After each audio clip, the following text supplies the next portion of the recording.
Kita semua pasti tahu kalau nyapres itu nggak murah. Banyak orang terlibat dan menyokong sebuah kandidat capres. Mulai dari partai koalisi, public figure, dan yang nggak kalah penting juga para konglomerat. Kalau figur partai dan artis sih udah pasti banyak kalian lihat ya yang tampil di TV-TV. Nah, tapi kalau para konglomerat ini yang biasanya mendukung di balik layar, kalian udah pada tahu belum kira-kira siapa aja dan seberapa kaya ya mereka?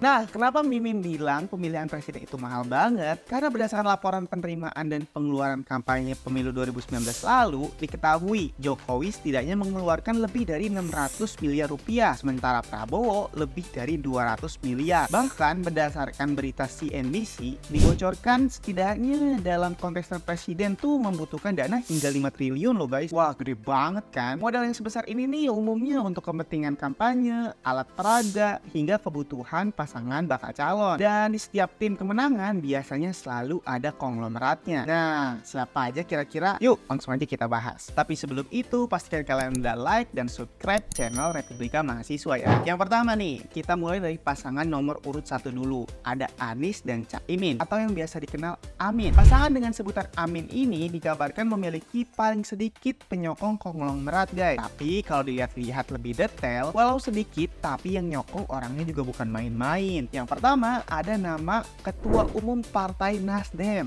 yaitu Surya Paloh. Kalian pasti kenal lah ya, bos besar dan pengusaha media satu ini. Nah, dikabarkan di pemilu capres ini tuh Surya Paloh all out habis-habisan untuk mendukung Anies. Karena kan beliaulah yang merupakan pengusung utama pasangan Anies Baswedan ini. Mengutip dari laporan Forbes tahun 2021, kekayaan Surya Paloh ini ditaksir mencapai 440 juta USD atau setara dengan 6,6 triliun rupiah. Bisnisnya pun sangat beragam, mulai dari media, properti, hotel, hingga usaha catering yang kelas kakap guys, yang sering mensupport kebutuhan makan para pekerja Freeport, tambak emas terbesar di Indonesia itu loh. Jadi bukan catering rumahan biasa yang kalian kenal biasanya ya. Kedua, selain Surya Paloh, di belakang pasangan capres Anies ini ada konglomerat lain juga guys, yaitu wakil presiden kita ke-10 dan ke-12, yaitu Pak Yusuf Kalla, salah satu pemilik dari Kalla Group yang bergerak di bidang otomotif dan konstruksi seperti PT Bukaka Tech Utama, perusahaan konstruksi jembatan penghubungan ke pesawat terbang itu loh yang sering kalian lewatin kalau naik pesawat. Selain Bukaka, Yusuf Kalla juga memiliki perusahaan di bidang semen dan dealer mobil,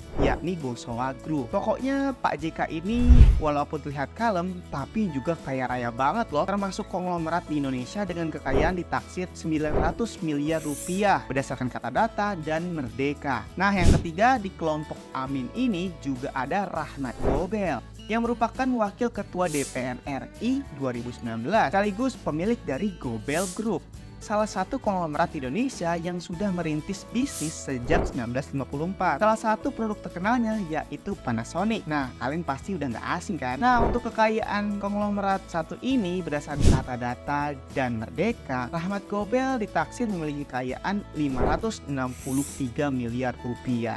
Nah, selanjutnya kelompok 02. Prabowo Gibran, atau bisa dikenal Gemoy. Katanya pasangan capres ini digadang-gadang yang paling banyak pendanaannya nih guys. Bayangin aja, Pak Prabowo-nya aja sendiri udah kaya raya banget. Konglomerat top yang beda sama paslon presiden lainnya yang kekayaannya tuh terbilang biasa aja gitu. Gimana nggak kaya raya? Berdasarkan laporan harta kekayaan penyelenggara negara atau LHKPN tahun 2023, Prabowo ini memiliki kekayaan hingga 2,04 triliun rupiah. Belum lagi penyokong konglomerat lainnya yang mengusung beliau menjadi capres. Salah satunya yaitu adiknya Prabowo, wakil ketua pengarah TKN, yaitu Hasim Jojo Hadikusumo. Kalau Pak Prabowo aktif di dunia kemiliteran, adiknya ini sudah sejak lama aktif dan melalang melintang di dunia usaha seperti pertambangan, program bioetanol, kelapa sawit, finance, manufaktur, hingga perkebunan karet di kelompok perusahaan Arsari Group. Kekayaan adiknya Prabowo ini juga nggak bisa dianggap remeh. Forbes mencatat kekayaan Hasyim Asyari ini tuh tembus di angka 10 triliun rupiah loh guys. Gila banget kan? Adiknya Prabowo ini lebih kaya dari kakaknya. Hehehe. Definisi adik melebihi kakaknya. Walaupun sih jabatan kakaknya lebih tinggi ya sekarang ini, yaitu menjadi Presiden Indonesia ke-8.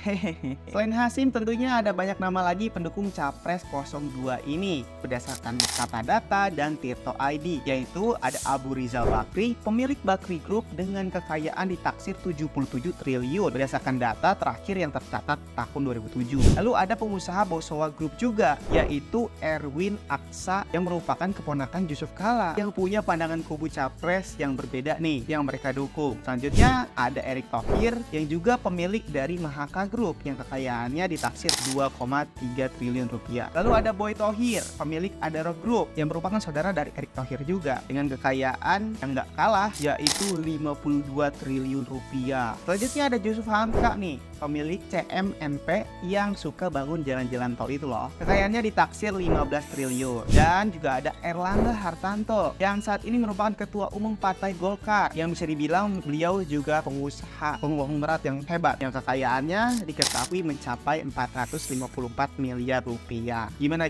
dari kubu 02 ini? Udah pada tajir melintir banget kan? Kita lanjut ke kubu 03, ada Ganjar Mahfud. Kubu 03 ini gak kalah banyak sokongannya dari konglomerat nih guys. Langsung aja yang pertama nih, di kubu ini ada Haritanu Sudibjo. Haritanu merupakan pendiri sekaligus pemilik dari perusahaan konglomerat MNC Group. Di bidang politik, ia juga merupakan pendiri dan ketua umum Partai Perindo. Kekayaan Haritanu gak main-main. Berdasarkan kata data dan CNBC Indonesia, ditaksir Haritanu ini memiliki kekayaan 1 miliar dolar atau setara 16 triliun rupiah. Haritanu ini mulai merintis bisnisnya sejak ia lulus kuliah dan hingga saat ini ia memiliki puluhan media, stasiun TV, siaran radio, dan surat kabar. Pokoknya kalau kalian ada berita-berita info gitu, ya mungkin kebanyakan dari perusahaan Haritanu ini nih yang sudah menggurita di Indonesia. Selanjutnya ada Sandiaga Uno, penyokong dari kubu 03 ini juga. Pemilik perusahaan Saratoga dan merupakan Menteri Kemenparekraf 2019.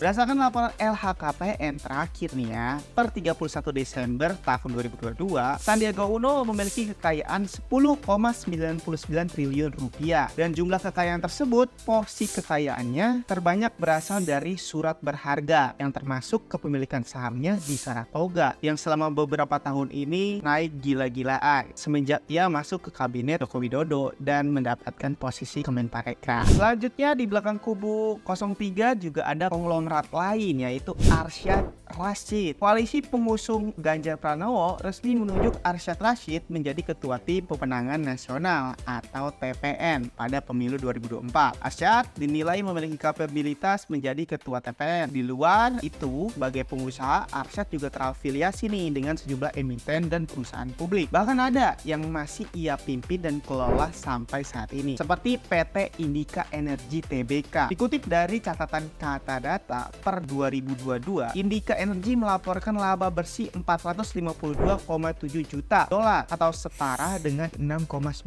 triliun rupiah. Dan laba inti sebesar 521,2 juta USD atau sekitar 8 triliun rupiah. Wah, perusahaannya punya kekayaan yang banyak banget kan penghasilannya. Nah, jadi itulah sederet pengusaha tajir melintir yang mendukung capres dan cawapres di pemilu 2024 guys. Gimana nih menurut kalian? Mungkin kan kalian taunya hanya para selebgram, tiktoker, youtuber, atau artis aja kan yang mendukung capres dan cawapres ini. Ya ternyata lebih kompleks dan lebih banyak lagi nih, melibatkan banyak orang. Bahkan mungkin ada beberapa pendukung konglomerat yang lainnya yang nggak tercatat dan nggak diketahui publik yang masuk daftar ini. So mungkin segitu aja video kali ini. Like video ini kalau suka, dislike aja kalau nggak suka, dan sampai ketemu lagi di video-video selanjutnya. Pokoknya habis pemilu 2024 ini kita guyup lagi menjadi satu, yaitu Indonesia ya.